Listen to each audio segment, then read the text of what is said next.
আর এখানে যেহেতু oil cooling engine use করা হয়েছে, যার কারণে সহজে কিন্তু ইঞ্জিনটা হিট হবে না। 300 ডিস্ক ব্রেক, যেটা কিনা আগের ভার্সন বা 155-এর তুলনায় অনেকটাই বড়।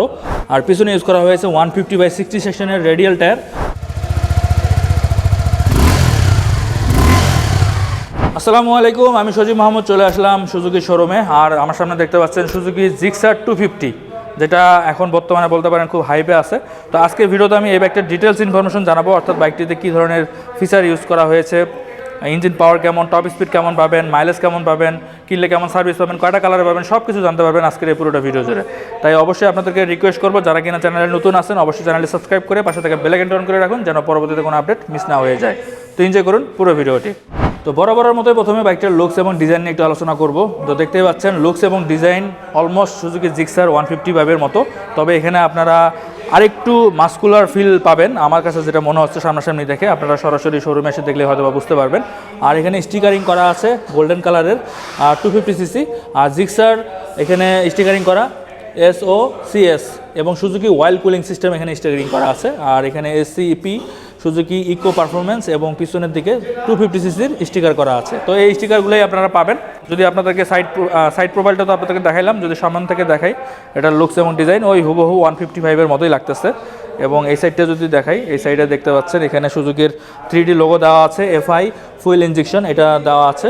তো ওভারঅল বাইকটার লুকস এবং ডিজাইন এমনটাই হবে। আর ব্যাক সাইডটা যদি দেখাই, তো ব্যাক সাইড থেকে লুকসটা এরকম হবে। তো ওভারঅল বাইকটার লুকস এবং ডিজাইন কেমন লেগেছে অবশ্যই কমেন্ট করে জানাবেন। আর আমার কাছে যেটা সামনাসামনি দেখে মনে হচ্ছে জিক্সার 155-এর তুলনায় কিছুটা হলেও মাস্কুলার ফিল হচ্ছে। তো এটা যদি আমি ডাইমেনশন নিয়ে কথা বলি, বাইকটা লম্বায় রয়েছে 2010 মিলিমিটার, প্রস্থে 805 মিলিমিটার, উচ্চতা 1035 মিলিমিটার এবং এর হুইল বেস 1340 মিলিমিটার। আর এটার গ্রাউন্ড ক্লিয়ারেন্স 165 mm। তো আমি মনে করি বাংলাদেশের যে কোনো রাস্তায় আপনারা চালাতে পারবেন, আশা করি কোনো ধরনের সমস্যা হবে না। আর এটার ফুয়েল ট্যাঙ্ক ক্যাপাসিটি 12 লিটার। তো আমার মনে হয় একবার ফুয়েল ট্যাঙ্কটা ফিল আপ করলে আপনারা মোটামুটি 450 কিলোমিটারের মতো রেঞ্জ পেয়ে যাবেন, যেটা আমি মনে করি লং ট্যুর করার জন্য মোর দেন এনাফ। আর এই বাইকটির কার্বোয়েট 156 কেজি, যেটা আমি মনে করি 250cc বাইক হিসেবে যথেষ্ট পরিমাণে লাইট ওয়েট একটা নেকেড স্পোর্টস বাইক। আর এখানে দেখতে পাচ্ছেন সিট হিসেবে এখানে স্প্লিট সিট ইউজ করা হয়েছে রাইডার এবং পিলিয়নের জন্য, যেমনটা আগের ভার্সনগুলোতে ইউজ করা হয়। আর এখানে গ্র্যাব রেল দেওয়া হয়েছে। এটা যদি সিটিং পজিশনের কথা বলি, তো দেখতে পাচ্ছেন যথেষ্ট কমফোর্টেবল লাগতেছে আমার কাছে বসে। আর এটা সিটের উচ্চতার কথা যদি বলি, মাত্র 800 mm সিটের উচ্চতা, মানে 250cc বাইক হিসেবে এটা খুব বেশি বলা যায় না। তবে যাদের উচ্চতা 5 ফিট 4 ইঞ্চি বা 5 ইঞ্চি আছে, তাদের জন্য আমি সাজেস্ট করবো আপনারা একটু শোরুমে এসে বসে দেখবেন আসলে আপনাদের জন্য কতটুকু কমফোর্টেবল হচ্ছে। আমার হাইট যেহেতু 6 ফিট, তো আমার জন্য কিন্তু যথেষ্ট কমফোর্টেবল লাগতেছে। আর হাঁটুটা কিন্তু যথেষ্ট ভাঁজ করা আছে। তো আমার কাছে যেটা বসে মনে হলো যে 5 ফিট 5 ইঞ্চির উপরে যারা আছেন বা 5 ফিট 5 ইঞ্চি হলেই আপনারা আরামের সহিত রাইড করতে পারবেন। আর সিটিং পজিশনের কথা যদি বলি, দেখতেই পাচ্ছেন সিটিং পজিশনটা যথেষ্ট আপরাইট। আর হ্যান্ডেল যেহেতু এখানে যেহেতু পাইপ হ্যান্ডেল বার ইউজ করা হয়েছে, যেটা কিনা যথেষ্ট আপরাইট, অর্থাৎ সুজুকি জিক্সার SF-এর তুলনায় কিন্তু এটা আপনারা বেশি কমফোর্টেবল ফিল করবেন সিটি রাইড বা হাইওয়ে রাইড করার সময়। তো আমার যেটা মনে হচ্ছে আপনারা যদি হাইওয়ে রাইড করেন বা সিটি রাইড করেন, লং ট্যুর করলেও আপনাদের কোনো ধরনের ব্যাক পেইন বা রিস্ট পেইন হবে না। তো যারা কিনা লং ট্যুর করার জন্য আসলে জিক্সার বাইকটি কেনার জন্য চিন্তাভাবনা করতেছেন, তারা নির্দ্বিধায় কিনতে পারেন। কারণ আমার কাছে যেটা মনে হচ্ছে এটা কিনলে আপনাদের কোনো ধরনের সমস্যার সম্মুখীন হতে হবে না। তো এবার আমরা কথা বলবো বাইকের মোস্ট ইম্পর্টেন্ট পার্ট, অর্থাৎ এর ইঞ্জিন নিয়ে। বাইকটিতে ইঞ্জিন হিসেবে ইউজ করা হয়েছে 249cc ইঞ্জিন, যেটা কিনা সিঙ্গেল সিলিন্ডার 4 স্ট্রোক 2 ভালভ ওয়াইল কুলড FI ইঞ্জিন। আর এটা SOAC ইঞ্জিন, যেটা থেকে পাওয়ার প্রডিউস করে 26.5 PS 9300 RPM এবং 22.2 নিউটন-মিটার টর্ক 7300 RPM এটা প্রডিউস করবে। সো একটা নেকেড স্পোর্টস বাইক হিসেবে ডিসেন্ট পাওয়ার ফিগার আপনারা পাবেন, আশা করি ক্রুজ করার জন্য মোর দেন এনাফ। এবং এটার যদি আমি অ্যাকচুয়াল পারফরমেন্সের কথা বলি, 0 to 100 কিন্তু খুব দ্রুতই উঠবে। এটা যদি টপ স্পিডের কথা বলি, এটা থেকে আপনারা 145 প্লাস টপ স্পিড পেয়ে যাবেন, অনেক ক্ষেত্রে 150 পর্যন্ত টপ স্পিড ওঠে। এটা আসলে ডিপেন্ড করে ওয়েদার এবং রাইডার কন্ডিশনের ওপর এবং বাইকের কন্ডিশনের উপরে। আর এটা যদি মাইলেজের কথা বলি, মাইলেজ কিন্তু আপনারা পাবেন অলমোস্ট সিটিতে 35 কিলোমিটার পার লিটার এবং হাইওয়েতে গেলে 40-এর আশেপাশে মাইলেজ পাবেন। তবে মাইলেজটা কিন্তু ডিপেন্ড করে আপনারা কীভাবে রাইড করবেন সেটার উপর। সো মাইলেজটা কিন্তু কম বেশি হতে পারে, আপনাদের রাইডিংয়ের স্টাইলের উপর ডিপেন্ড করে একটু কম বেশি হতে পারে। এখানে দেখতে পাচ্ছেন যেহেতু এটা FI ইঞ্জিনের বাইক, যার কারণে কিক দেওয়া হয় না, শুধুমাত্র সেলফ দিয়ে বাইকটা স্টার্ট করতে হবে।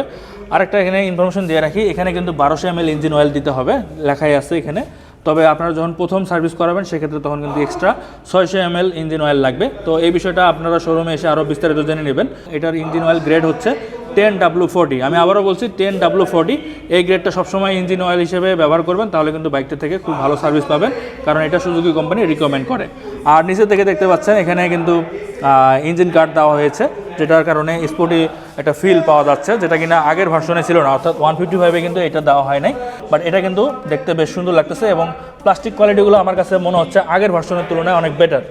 এবং এটা যদি ফিনিশিংয়ের কথা বলি, ফিনিশিংগুলো আমার কাছে মনে হচ্ছে আগের ভার্সনের থেকে অনেক বেটার করা হয়েছে। তো আশা করি আপনারা এটার কোয়ালিটি নিয়ে আপনারা যথেষ্ট পরিমাণে স্যাটিসফাইড থাকবেন। আর এখানে 6 স্পিড গিয়ারবক্স ইউজ করা হয়েছে। তো যেহেতু এটা নতুন একটা ইঞ্জিন 250cc, তো আশা করা যাচ্ছে এটার ইঞ্জিন যথেষ্ট পরিমাণে স্মুথ হবে। আর এখানে যেহেতু অয়েল কুলিং ইঞ্জিন ইউজ করা হয়েছে, যার কারণে সহজে কিন্তু ইঞ্জিনটা হিট হবে না। যেহেতু এটা অয়েল কুল ইঞ্জিন, যার কারণে এখানে রেডিয়েটর ইউজ করা হয়েছে। আশা করা যাচ্ছে সিটি রাইড এবং হাইওয়ে রাইড করার সময় খুব একটা পরিমাণে ইঞ্জিন হিট হবে না। আর সাসপেনশনের কথা যদি বলি, দেখতেই পাচ্ছেন সামনে ইউজ করা হয়েছে টেলিস্কোপিক সাসপেনশন, যেটা কিনা 41 মিলিমিটার। তবে আগের ভার্সনের তুলনায় এটা একটু বড় লাগতেছে, বিকজ এটা এই নিচের দিকে একটু মোটা লাগতেছে, আর এটার ডিজাইনটা একটু চেঞ্জ আগেরটার থেকে। এই যে এখন যদি আমি দেখাই, এখানে এটার নাটটা এরকম ছিল, বাট এটার ক্ষেত্রে একটু চেঞ্জ করা হয়েছে। আর এখানে প্রোটেকশন দেওয়া আছে, চালালে আসলে বোঝা যাবে আসলে এইটার ফিডব্যাকটা কেমন, সেটা আমরা টেস্ট রাইড করলে আপনাদেরকে শেয়ার করতে পারবো। আর এখানে দেখতে পাচ্ছেন মনোশক ইউজ করা হয়েছে, যেটা কিনা হোয়াইট কালার করা হয়েছে, আগেরটাতে কিন্তু রেড কালার করা হতো। তো আমার কাছে মনে হচ্ছে আগের ভার্সনের তুলনায় এগুলো সাসপেনশন ফিডব্যাকটা বেটার পাবেন, কারণ এগুলোতে ডেফিনেটলি আগের ভার্সনগুলোর তুলনায় বেটার কোয়ালিটির সাসপেনশন ইউজ করা হয়েছে। আর সামনে টায়ার সেগমেন্ট হিসেবে 110/70 সেকশনের টায়ার ইউজ করা হয়েছে, যেটা কিনা রেডিয়াল টায়ার। আর এটার অ্যালয় রিমের সাইজ হচ্ছে 17 ইঞ্চি, এবং এটার রিমের যে ডিজাইনটা কিছুটা হলেও, অ্যালয় রিমের যে ডিজাইনটা এটা কিছুটা হলেও চেঞ্জ করা হয়েছে আগের ভার্সনের তুলনায়। আর পিছনে ইউজ করা হয়েছে 150/60 সেকশনের রেডিয়াল টায়ার, যেটা কিন্তু যথেষ্ট মোটা। তাই আসলে সামনে এবং পিছনে উভয় ক্ষেত্রে যেহেতু এক্সারসাইজ করে মোটা টায়ার পাবেন, আপনারা অবশ্যই হাই স্পিডে বা কর্নারিং করার সময় কিন্তু বেটার কনফিডেন্স পাবেন, মানে 155cc-র তুলনায়। এবং এটার অ্যালয় রিমের ডিজাইনটা দেখতে পাচ্ছেন, এটাও তো কিন্তু 17 ইঞ্চির অ্যালয় রিম ইউজ করা হয়েছে। আর দুটাতে কিন্তু টিউবলেস টায়ার এবং এমআরএফ ব্র্যান্ডের টায়ার ইউজ করা হয়েছে, দেখতেই পাচ্ছেন এখানে। আর ব্রেকিং সিস্টেম হিসেবে সামনে ইউজ করা হয়েছে 300 mm ডিস্ক ব্রেক, যেটা কিনা আগের ভার্সন বা 155-এর তুলনায় অনেকটাই বড়। এবং এটাতে ইউজ করা হয়েছে বাইব্রি ক্যালিপার, যেটা কিনা 2 পিস্টন ক্যালিপার। আর সে সাথে রয়েছে ডুয়েল চ্যানেল এবিএস, সামনে দেখতে পাচ্ছেন এবিএসের রিংটা। আর পিছনে ইউজ করা হয়েছে 220 mm ডিস্ক ব্রেক, এবং এখানেও দেখতে পাচ্ছেন এবিএসের রিং, যেহেতু ডুয়েল চ্যানেল এবিএস। আর এখানে পিছনে বাইব্রি ক্যালিপার, যেটা কিনা সিঙ্গেল পিস্টন ক্যালিপার। সো অবশ্যই বলতে হবে টায়ার এবং ব্রেক দুই ক্ষেত্রে যেহেতু বড় পাচ্ছেন, অবশ্যই আগের ভার্সন অর্থাৎ 155-এর তুলনায় বেটার আপনারা ব্রেকিং এবং স্টেবিলিটি পাবেন। তো এই হচ্ছে বাইকটির মিটারটা কিন্তু আগের মতোই রাখা হয়েছে, দেখতেই পাচ্ছেন ডিজাইনটা একদম হুবহু সেম। এবং ফিচারগত দিক থেকেও আমার মনে হয় একই রকমের ফিচার পাবেন, হয়তো বা দু একটা ফিচার বাড়তি পেতে পারেন। তবে এটাতে কিন্তু ব্লুটুথ কানেক্টিভিটি ইউজ করা হয় নাই। তবে এখানে আপনারা গিয়ার ইন্ডিকেটর থেকে শুরু করে এভরিথিং পাবেন, অর্থাৎ speedometer, odometer, fuel gas, clock, তারপর ট্রিপ মিটার সব কিছুই পাচ্ছেন। আর এখানে গিয়ে নিউট্রালের সিগন্যালটা পাবেন, আর এই পাশে এবিএসের সিগন্যাল, আর ট্রিপ 1 ট্রিপ বি এগুলো তো থাকবেই। তো আমার মনে হয় একজন রাইডারের জন্য যা যা প্রয়োজন সব কিছুই আপনারা পাবেন, এবং এখানে হয়তো বা আপনারা অ্যাভারেজ মাইলেজটাও দেখতে পারবেন। আর এখানে দেখতে পাচ্ছেন হ্যান্ডেলবার হিসেবে পাইপ হ্যান্ডেলবার ইউজ করা হয়েছে। আর এখানে সুইচ হিসেবে দেখতে পাচ্ছেন engine kill switch, start button. আর এখানে হেডলাইট অন অফ করার কোনো অপশন দেওয়া হয় না, যেটা দিলে আমার মনে হয় খুব ভালো হতো। আর এখানে পাস লাইট, আপার ডিপার, ইন্ডিকেটর এবং হর্ন। তো হর্নের সাউন্ডটা কেমন আপনাদেরকে শোনাচ্ছি। তো আমার মনে হয় আপনারা সিটি রাইড করতে পারবেন অনায়াসে, তবে হাইওয়ে রাইড করার জন্য আপনারা চাইলে এক্সট্রা হর্ন লাগাতে পারেন। এই হচ্ছে বাইকটির হেডলাইট। তো অন করলে কেমন আলো হয় আপনাদের দেখাচ্ছি। এটা কিন্তু ফুল এলইডি হেডলাইট, রিফ্লেক্টর দেখতেই পাচ্ছেন। আর পাস মারলে কেমন হবে সেটা তো দেখতেই পাবেন। ডিজাইনটাও কিন্তু জিক্সার 155-এর মতোই, তবে এখানে একটু কালার চেঞ্জ করা আছে। আর ইন্ডিকেটর দেখতে পাচ্ছেন, ইন্ডিকেটরটা হ্যালোজেন বাল্ব আগের মতোই, ডিজাইনটাও সেম রাখা হয়েছে। আর এই হচ্ছে বাইকটির টেল লাইটটা আমার কাছে খুবই ভালো লাগে। ব্রেক ধরলে এবং ছাড়লে কেমন আলো হয় সেটা আপনাদেরকে দেখাচ্ছি। এটা কিন্তু ফুল এলইডি এবং দেখতে কিন্তু খুবই গর্জিয়াস। আর এদিকে হচ্ছে নাম্বার প্লেট লাগানোর অপশন, এবং এখানে একটা লাইট দেওয়া আছে নাম্বার প্লেট দেখার জন্য। আর এখানে দেখতে পাচ্ছেন স্টক অবস্থায় টায়ার হাগার দেওয়া হয়েছে, যেটা খুবই ভালো দিক। বর্ষাকালে সহজে ধুলাবালি বা কাদা ছিটে আসবে না।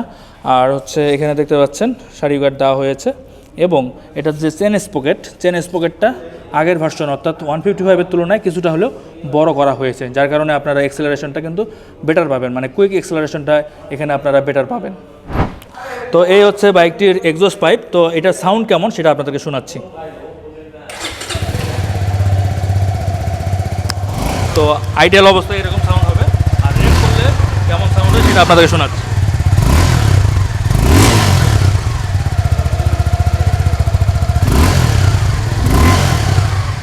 তো সাউন্ডটা কিন্তু খুবই স্মুথ, আমার কাছে খুবই ভালো লাগছে। আর এখানে একটা জিনিস বলে রাখি, এটার ডিজাইনটা কিন্তু একটু চেঞ্জ করা আছে। আপনারা যদি সুজুকি জিক্সার SF 155-এর সাথে যদি কম্পেয়ার করেন, একটু হলেও চেঞ্জ আছে ডিজাইনটা। তো সরাসরি আসলে আপনারা সেটা বুঝতে পারবেন। আর সাউন্ড কোয়ালিটি আমার কাছে খুবই ভালো লাগছে। আপনারা যদি হেডফোন দিয়ে শোনেন তাহলে কিন্তু অ্যাকচুয়াল সাউন্ডটা শুনতে পারবেন। তো এবার আপনাদেরকে বলে দেয় যেটা মেইন আকর্ষণ, অর্থাৎ বাইকটার প্রাইস কেমন রাখা হয়েছে। তো বর্তমানে এই বাইকটার রেগুলার প্রাইস হচ্ছে 3,99,950 টাকা। দ্যাট মিনস 50 টাকা কম, 4 লক্ষ টাকা। তো এই বাইকটার প্রাইস সম্পর্কে আপনাদের কি মতামত অবশ্যই কমেন্ট সেকশনে জানাবেন। এই বাইকটা যদি আপনারা কেনেন সুজুকি রাইডার জোন থেকে, তাহলে কিন্তু আপনারা 6টা ফ্রি সার্ভিস পেয়ে যাবেন, এবং সেই সাথে 3 বছরের ইঞ্জিন ওয়ারেন্টি অথবা 40,000 কিলোমিটার পর্যন্ত কিন্তু ইঞ্জিনের ওয়ারেন্টি আপনারা পেয়ে যাবেন। সো আগে কিন্তু সুজুকি 2 বছরের ইঞ্জিন ওয়ারেন্টি দিত, এখন কিন্তু তারা 3 বছর ইঞ্জিন ওয়ারেন্টি দিচ্ছে। এটা অবশ্যই সাধুবাদ জানাতে হবে সুজুকিকে, যে 1 বছর তারা বৃদ্ধি করছে। তো আশা করা যাচ্ছে আপনারা খুব ভালো সার্ভিস পাবেন, এবং রাইডের জন্য কিন্তু তাদের পাশেই সার্ভিস সেন্টার রয়েছে, আপনারা চাইলে এখান থেকে ফ্রি সার্ভিসগুলো করাতে পারবেন। আর যারা কিনা এই বাইকটা কিনতে যাচ্ছেন তাদের সুবিধার্থে শোরুমের অ্যাড্রেস এবং ফোন নাম্বার দেওয়া থাকবে। আর সুজুকি রাইডার জোনটা হচ্ছে প্রশিকা মোড়ের এখানে অবস্থিত, অর্থাৎ মিরপুর প্রশিকা মোড়ে আসলেই সুজুকি রাইডার জোনটা পেয়ে যাবেন। তাছাড়া আপনাদের জন্য সুবিধার্থে শোরুমের অ্যাড্রেস এবং ফোন নাম্বার ভিডিও ডিসক্রিপশনে দেওয়া থাকবে। তো এই ছিল আজকের ভিডিওটি কেমন লাগলো অবশ্যই কমেন্ট করে জানাবেন, আর ভালো লাগলে অবশ্যই চাইলে বন্ধুদের সাথে ভিডিওটি শেয়ার করতে পারেন। তো আজকের মতো এই পর্যন্তই, সবাই ভালো থাকবেন, সুস্থ থাকবেন, আর অবশ্যই ট্রাফিক আইন মেনে চলবেন। আল্লাহ হাফেজ।